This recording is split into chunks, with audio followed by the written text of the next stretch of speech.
નમસ્કાર વિદ્યાર્થી મિત્રો, શેઠ GH સોનાવાલા હાઈસ્કૂલ પ્રાથમિક વિભાગમાં હું પ્રફુલ્લા પંડ્યા આપનું હાર્દિક સ્વાગત કરું છું. પાઠ 1ના જે વિડીયો બનાવ્યા છે બેટા વારાફરતી એ હું તમને મોકલાવીશ. તેના ક્વેશ્ચન આન્સર પણ મોકલ્યા છે, એ બી તમારે લખવાના છે. હવે આજે આપણે પાઠ 2 ભારતમાં બ્રિટિશ શાસન. હવે આપણે જોઈ ગયા બેટા કે ભારતમાં અંગ્રેજો કઈ રીતે આવ્યા, શું કરવા માટે આવ્યા હતા. તો ભારતમાં અંગ્રેજો સૌપ્રથમ વેપાર કરવા માટે આવ્યા હતા. શું કરવા માટે આવ્યા હતા? વેપાર કરવા માટે. અને આ વેપાર કરી અને ધીરે ધીરે વેપાર કરતાં કરતાં તેમને ભારતના રાજકારણમાં પણ રસ પડવા લાગ્યો અને ભારતમાં રાજકારણમાં પણ એમને રસ દાખવ્યો. હવે ભારતમાં બ્રિટિશ શાસનની વાત કરીએ કે ઈસવીસન 1757થી ઈસવીસન 1857 સુધી અંગ્રેજોએ ભારતમાં કેટલો બધો જુલ્મા ગુજાર્યો. એમને શું કર્યું કે પહેલાં વેપાર કરવા આવ્યા અને ધીમે ધીમે પ્લાસીનું યુદ્ધ થયું હતું, જે આપણે 1757 થયું. એના પછી ધીમે તેઓ ભારતના રાજકારણમાં, જેમાં બંગાળ, બિહાર, ઓરિસ્સાની દીવાની સત્તા મેળવી હતી. પછી મૈસૂર વિગ્રહ કર્યો હતો અને આ રીતના તેમણે શું કર્યું કે ભારતના ભોગે ઇંગ્લેન્ડ સમૃદ્ધ બને તે માટેની એમ કે પ્રયત્નો કર્યા હતા. તો અહીંયા આપણે જોયું કે પ્લાસીના યુદ્ધ પછી મીર જાફરને હટાવીને અંગ્રેજોએ મીર કાસિમને નવાબ બનાવ્યો હતો. કોને બનાવ્યો હતો કે પહેલાં શું કર્યું કે સિરાજુદ્દૌલા વખતે મીર જાફરને નવાબ બનવાની લાલચ આપી અને પછી મીર જાફર કરતાં પછી એમને થયું કે એના કરતાં મીર જાફરનો જમાઈ હતો મીર કાસિમ, એને કીધું કે તું મીર જાફરના વિરુદ્ધ થઈ જા, અમે તને નવાબ બનાવીશું. અને નવાબ બનાવ્યો, પણ તેના શાસનમાં બંગાળમાં કરમુક્ત વેપાર કરવાની બાબતમાં અંગ્રેજોની તેની સામે વાકવું પડ્યું. પરંતુ મીર કાસિમ હતો એને એ લોકોને કીધું કે અંગ્રેજોને કીધું કે હું તમને કરમુક્ત વેપાર કરવા દઈશ નથી. આથી અંગ્રેજોએ તેની સામે પણ યુદ્ધ કર્યું અને બક્સરના આ યુદ્ધમાં અંગ્રેજોની જીત થઈ. ત્યારબાદ ક્લાઇવનો અવધનો નવાબ મુગલ બાદશાહ સાથે સંધિ કરી તે મુજબના અવધના નવાબે કંપનીને 50 લાખ રૂપિયા આપવાનું સ્વીકાર્યું. અને એના પછી શું કહ્યું કે બક્સરનું યુદ્ધ થયું. કોનું થયું? બક્સરનું યુદ્ધ. એ મેં તમને જોયું કે જેમાં અવધનો નવાબ, મુગલ બાદશાહ અને બંગાળનો નવાબ આ ત્રણેય ભેગા મળી અને અંગ્રેજો સામે લડવાનું શરૂ કર્યું. અને એમાં આ ત્રણેયની હાર થઈ, સંયુક્ત હાર થઈ, જેમાં જે અવધનો નવાબ હતો તેને કંપનીને 50 લાખ રૂપિયા આપવાનું સ્વીકાર્યું કે હું દર વર્ષે કંપનીને 50 લાખ રૂપિયા આપીશ. અને મુગલ બાદશાહ શાહ આલમે બીજાને કંપની ખંડણી આપી અને તેના બદલામાં બંગાળ, બિહાર અને ઓરિસ્સાની દીવાની સત્તા આપવાની હતી. અને જે મુગલ બાદશાહ હતો શાહ આલમ, એને શું કીધું કે અમે તમને દર વર્ષે 26 લાખ રૂપિયા, પહેલાંમાંથી 50 આવવાના છે તો 50% જ કે 26 લાખ રૂપિયા આપશું, પરંતુ બંગાળ, બિહાર અને ઓરિસ્સાની જે કર ઉઘરાવવાની સત્તા છે એ તમારે અમને આપવી પડશે. તેમને ખબર હતી કે કર ઉઘરા અને કર તો શું કે આપણે દર વર્ષે વધારી શકીએ અને આપણે જેટલું પ્રજા પાસેથી કર વસૂલવો હશે તેટલો આપણે વસૂલી શકીશું. અને તે પ્રમાણે તેમને દેવાની સત્તા આપી હતી. 12મી ઓગસ્ટ 1765માં ઈસ્ટ ઇન્ડિયા કંપનીને મુગલ બાદશાહે બંગાળની દીવાની સત્તા આપી હતી. હવે 12મી ઓગસ્ટ 1765માં ઈસ્ટ ઇન્ડિયા કંપનીને મુગલ બાદશાહે બંગાળની દીવાની સત્તા આપી.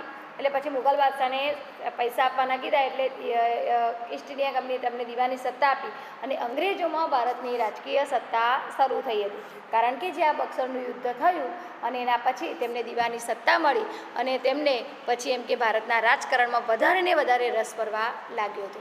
હવે જો અહીંયા તમને જાણવું ગમશે એની વાત છે કે અંગ્રેજોએ કંપનીની આવકમાં વધારો કરવા માટે 1772માં બંગાળમાં એક નવી વ્યવસ્થા દાખલ કરી હતી, જેમાં જમીન મહેસૂલ વસૂલ કરવા માટે ઇજારદારો સાથે કરાર કરવાનો કે અંગ્રેજોએ કંપનીની આવક કેમ કરીને વધારે ને વધારે વધે તે માટે જમીન મહેસૂલ કરવા માટે ઇજારદારો જે હતા એને કરાર કરવામાં આવ્યો હતો અને જે બોલીમાં વધુ રકમ આપે તેને મહેસૂલ ઉઘરાવવાનો કર આપવામાં આવતો હતો. અને રકમ એને આપવામાં આવતી અને પછી જે કર ઉઘરાવનાર વ્યક્તિ છે તે ભારતના લોકો પાસે કેટલો પણ કર લે પરંતુ તેમાં અંગ્રેજો દખલગીરી કરતા નહીં. તેમને તેમ હતું જેટલો એ કર ઉઘરાવશે એટલે આપણને વધારે ને વધારે આવક થશે. આ વ્યવસ્થામાં ઇજારદારો માટે દસ્તાવેજોમાં ફાર્મર શબ્દનો ઉપયોગ કરવામાં આવતો. કયો ઉપયોગ કરવામાં આવતો હતો? ફાર્મર શબ્દનો.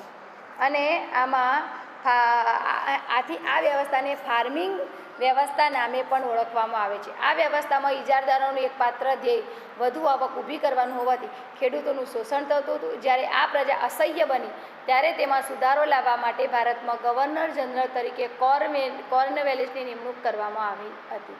એટલે શું થતું કે આનાથી ખેડૂતોનું શોષણ થતું હતું. શું થતું હતું? ખેડૂતોનું શોષણ થતું હતું.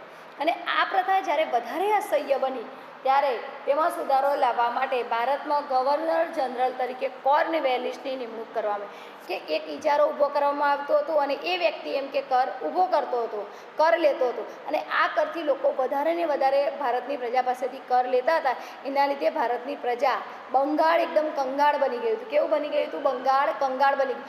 સમૃદ્ધ ગણાતું બંગાળ કંગાળ બની ગયું હતું. કારણ કે એમની પાસે જે પણ કર હતો એ વધારે પડતો લેતા હતા. વરસાદ કે કંઈ પણ આવે, જો પાક ન ઉગે તો પણ અંગ્રેજો એમની જમીન જપ્ત કરી લેતા હતા અને એ રીતનું એમ કે કર ઉઘરાવતો હતો. અને આથી આ પ્રજાને થોડો ઓછો અન્યાય થાય તે માટે ગવર્નર જનરલ કોર્નવેલિસની નિમણૂક કરવામાં આવી હતી. હવે આપણે કાયમી જમાબંધીની વાત કરી કે કોર્નવેલિસ જ્યારે ગવર્નર જનરલ હતો ત્યારે 1793માં ભારતમાં કાયમી જમાબંધી દાખલ કરવામાં આવી. બરાબર. કોર્નવેલિસ જ્યારે 1773માં હતો ત્યારે શું દાખલ કરવામાં આવી હતી? કાયમી જમાબંધી. તો કાયમી જમાબંધી નામની મહેસૂલ વેરો કોને દાખલ કર્યો હતો? કોર્નવેલિસ. જે એનો બાજુમાં ફોટો છે તમે જોઈ શકો છો. જમીનદારે જમીનના અને જમીન મહેસૂલના હક આપવામાં આવતા હતા. તેમાં શું કરતું કે જમીનદારને જમીનના અને જમીન મહેસૂલના હક આપવામાં આવતા અને તેમને સરકારના એજન્ટ તરીકે કામ કરવા હતું. કે જમીનદાર હતું એને પોતાની જ જમીન હોવા છતાં એ લોકોને તેમને હક આપતા હતા અને જમીનદારે જમીન મહેસૂલનું 9 ભાગ સરકારને જમા કરી 10મો ભાગ મહેનતાણા તરીકે રાખવાનું હતું. કે જે જમીનદાર હતો એને 9 ભાગ કોને આલવાના હતા? સરકારને આપવાના હતા. ફક્ત 10મો ભાગ કે 10 મણ ઘઉં થયા હોય તો 9 મણ કોને આપી દેવાના?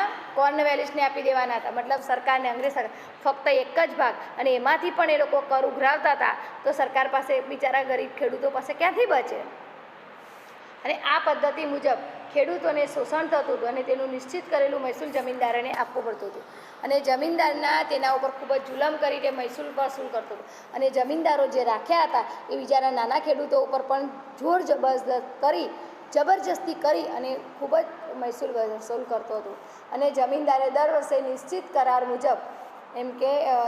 કરાર મુજબની રકમ જમા કરાવવી પડતી હતી. તેમ છતાં કાયમી જમાબંધી જમીનદારોની તરફદારી કરતી. તેમ છતાં જે કાયમી જમાબંધી હતી એ જમીનદારોની તરફદારી કરતી હતી. જોકે શરૂઆતમાં જમીનદારોએ થોડું સહન કરીને નક્કી કર્યા મુજબ મહેસૂલ આપવું પડતું હતું. પરંતુ પછી જે મહેસૂલ ના ભરી શકાય તેમની જમીન જપ્ત થઈ જતી હતી અને તેમને કમ્પલસરી એટલું જમીન કર આપી જ દેવું પડતું હતું. પછી એ લાગતું કે હવે વધવાનું છે નહીં. આથી જમીનદારો જમીન ખરીદવા લાગ્યા અને ખેડૂતોને પણ જમીનના વિકાસમાં રસ રહ્યો નહીં. કારણ કે તેમને એમ થયું કે આપણે જેટલી મહેનત કરીએ છીએ એમાંથી 9 ભાગ તો સરકાર લઈ જાય છે તો આપણે શું કરવું પડે. આથી અન્નના ભંડાર તરીકે ઓળખાતું બંગાળ શું બની ગયું હતું? કંગાળ બની ગયું હતું. તેના લીધે ખેડૂતોની આવી કર ઉઘરાવવાની પદ્ધતિ, કાયમી જમાબંધીની પદ્ધતિના લીધે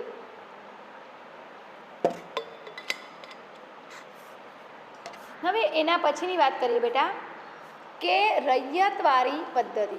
તો થોમસ મુનરો નામનો જે અહીંયા જે પિક્ચર આપ્યું છે, ચિત્ર આપ્યું છે કે 19મી સદીની શરૂઆતમાં ઈસવીસન 1820માં મુંબઈ, મદ્રાસ અને ચેન્નઈ પ્રાંતોમાં રૈયતવારી પદ્ધતિ લાગુ કરવામાં આવી હતી.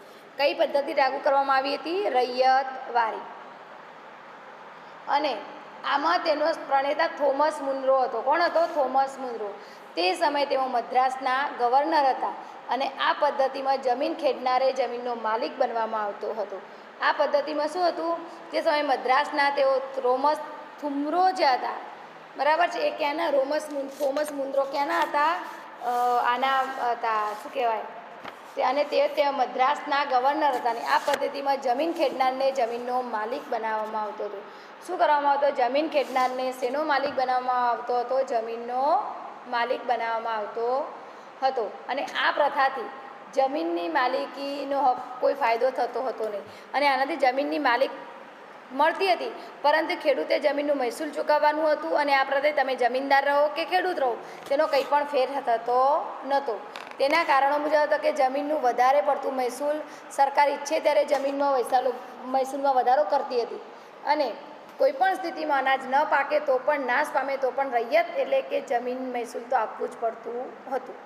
શું હતું કે 1820માં મુંબઈ અને મદ્રાસ પ્રાંતોમાં રૈયતવારી પદ્ધતિ લાગુ કરવામાં આવી હતી. તો રૈયતવારી પદ્ધતિ પહેલાં ક્યાં દાખલ કરવામાં હતી? મુંબઈ અને મદ્રાસ પ્રાંતમાં લાગુ કરવામાં આવી હતી. તે સમયે જે આ થોમસ મુનરો હતા એ મદ્રાસમાં ગવર્નર હતા અને આ પદ્ધતિ મુજબ જમીન ખેડનારને જમીનનો માલિક બનાવવામાં આવ્યો હતો કે ખેડે તેની જમીન જે હતું ને કે જે જમીન ખેડે તેને જમીનનો માલિક બનાવવામાં આવતો હતો અને સરકારની શરત મુજબ ખેડૂતને જમીન મહેસૂલ ચૂકવવાનું હતું. અને આ પ્રથાથી જે જમીનનો માલિક તો બનાવવામાં આવતો હતો પરંતુ તેમને કોઈ ફાયદો થતો હતો નહીં, કારણ કે જમીનનું વધારે પડતું મહેસૂલ અને સરકાર ઈચ્છે ત્યારે જમીન મહેસૂલમાં વધારો કરતી હતી. આથી જે ખેડૂત હતા તેમને જમીનનો પાક વધારે ઉગાડવામાં કોઈ રસ રહેતો હતો નહીં અને આમ મહેસૂલ આપવું પડતું. એના પછી ત્રીજું છે કે મહાલવારી પદ્ધતિ. તો આ મહાલવારી પદ્ધતિનો અમલ ઉત્તર પશ્ચિમ પ્રાંત અને મધ્ય પ્રાંતના કેટલાક પ્રદેશોમાં થયો હતો.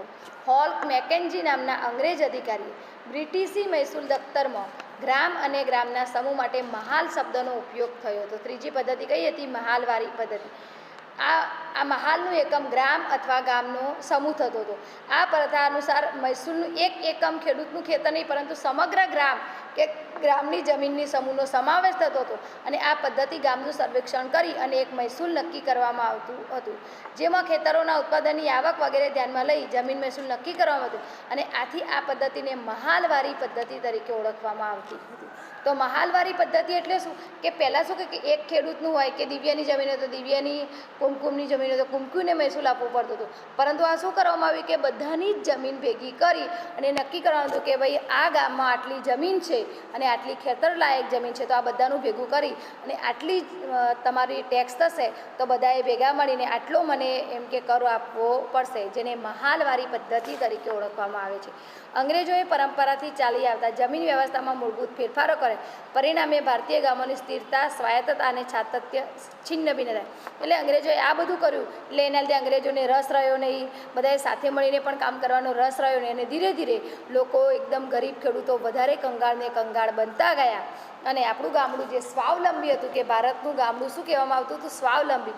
તે પણ એમ કે હવે છિન્ન ભિન્ન થઈ ગયું હતું. હવે 1765માં લખ્યું છે અહીંયા કે બંગાળમાં દીવાની સત્તા પ્રાપ્ત કર્યા પછી કંપનીએ તેના કર્મચારીઓ માટે બંગાળની વાર્ષિક ઉપજની માહિતી એકઠી કરવી પડતી હતી, કારણ કે બ્રિટન માટે બંગાળનું મૂલ્ય યુરોપમાં નિકાસ માટે ખેત પેદાશો આપનારું હતું. ત્યાંથી તેમણે ખેત પેદાશો ઉપર પકડ જમાવી કે દીવાની સત્તા પ્રાપ્ત કરી બંગાળની વાર્ષિક ઉપજ તો માહિતી એકઠી કરવી, પરંતુ તેમને હતી કે બ્રિટન માટે જે બંગાળનું મૂલ્ય હતું શું હતું કે બંગાળ એટલું બધું મોટું છે કે ત્યાં આપણે ખેત પેદાશો ઉગાડીએ અને એ ખેત પેદાશો લઈ જઈ કાચો માલ લઈ જઈએ અને આપણે યુરોપના બજારમાં લઈ જઈએ. એટલે તેમને તેમના ખેત પેદાશો ઉપર વધારે ને વધારે ધ્યાન આપવા લાગ્યા હતા. હવે ખેતીની સ્થિતિની વાત કરીએ કે બંગાળમાં દીવાની સત્તા મેળવ્યા પછી ઈસ્ટ ઇન્ડિયા કંપનીનો મુખ્ય ઉદ્દેશ યુરોપમાં માંગ હોય તેવી વસ્તુઓ ભારતમાંથી પ્રાપ્ત કરવાનો હતો. શું હતું કે યુરોપમાં કઈ કઈ ચીજવસ્તુઓની માંગ છે એવી ચીજવસ્તુઓ આપણે ભારતના બજારોમાં ઉગાડીએ અને તે ચીજવસ્તુઓ લઈ જઈએ. તેમાં કપાસ, કાચું રેશમ, અફીણ અને મરીનો સમાવેશ થતો હતો. કયો કયો? ગળી, કપાસ, કાચું રેશમ અને મરીનો. આમાં શું કહે કે ઇંગ્લેન્ડ એ ભારતના ભોગે ઇંગ્લેન્ડને સમૃદ્ધ બનાવવાનો હતો કે ભારતમાંથી સસ્તી કિંમતે માલ લઈ જઈ અને ઊંચી કિંમતે માલ વેચવાનું એમનું એમ કે હતો. હવે આપણે કપાસની વાત કરીએ કે જેમ ગળી એ પૂર્વ ભારતનો મહત્ત્વનો વેપારી રોકડિયા પાક છે તેમ કપાસ એ પશ્ચિમ ભારતનો મહત્ત્વનો પાક હતો. કયા? પશ્ચિમ ભારતનો મહત્ત્વનો પાક હતો. હવે આપણે અહીંયા એક મિનિટ કાચું રેશમની વાત કરીએ કે 18મી સદીમાં સમયગાળા ઇંગ્લેન્ડમાં કાચું રેશમ સ્પેન અને ઇટલીમાંથી આવતું હતું અને જો બંગાળમાં થતું રેશમ હાથમાં આવી જાય તો બ્રિટનને સ્પેન અને ઇટાલી ઉપર નિર્ભર રહેવું પડે નહીં કે કાચું રેશમ આટલું સરસ જો ભારત હોય તો આપણે ઇટલી અને સ્પેનથી મંગાવવું પડે નહીં. આથી તેમણે ગમે તેમ કરીને ખેડૂતોને ઉપર જુલમ ગુજારીને પણ અંત સુધી ભારતમાં નિકાસ થતા રેશમ ઉપર એમ કે પોતાની સત્તા સ્થાપી દીધી હતી. ચલો બેટા, બીજું નેક્સ્ટ ગળી જે છે અને એના પછી કપાસ જે છે અને એના પછીનું આપણે નેક્સ્ટ લેક્ચરમાં ચલાવીશું. બરાબર છે. તો અહીંયા ગળીનું આપણે ત્યાં સુધી આવ્યા છીએ. હવે આપણે નેક્સ્ટ લેક્ચરમાં ચલાવીશું. ચલો બાય, જય શ્રી કૃષ્ણ બેટા.